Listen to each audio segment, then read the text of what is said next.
அல்லாஹ்வுடைய பெயர்களில் ஒவ்வொன்றாக நாம் தெரிந்து கொள்ள கடமைப்பட்டிருக்கிறோம். அறிந்து கொள்ள வேண்டும், நம்பிக்கை கொள்ள வேண்டும், அவைகளை வைத்து அல்லாஹ்விடத்தில் பிரார்த்தனை செய்ய வேண்டும். அதன் மூலமாகத்தான் நாம் சொர்க்கத்தை பெற்றுக் கொள்ள முடியும். அல்லாஹ்வினுடைய அந்த பண்புகள், அந்த பெயர்களை நாம் அறிந்து கொண்டால் எந்த ஒரு மனிதனும் பாவத்தை விட்டு பாவத்தின் பக்கம் செல்லாமல் படைத்தவனுடைய கடமையை நோக்கி திரும்பி விடுவான். அதனால் தான் அல்லாஹ் தஆலா உடைய பெயர்களில் ஒரு பெயர் தான் அல் பசீர் என்ற வார்த்தை. அல் பசீர்ங்கிறது அல்லாஹ் தஆலா கிட்டத்தட்ட குர்ஆனில் 51 இடங்களில் சொல்கிறான்.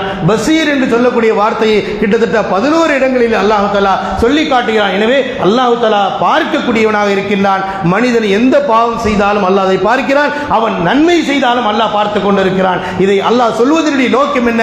மனிதன் பாவத்திலிருந்து விலகி பாவத்தை விட்டு தொலைத்து விட்டு இபாதத்தின் பக்கம் திரும்ப வேண்டும் என்கின்ற இந்த சிந்தனை இறை நம்பிக்கையாளருடைய உள்ளத்தில் ஆழமாக பதிய வைப்பதற்காகத்தான் அல்லாஹ் சுப்ஹானஹு வ தஆலா நமக்கு அவனுடைய பண்புகளை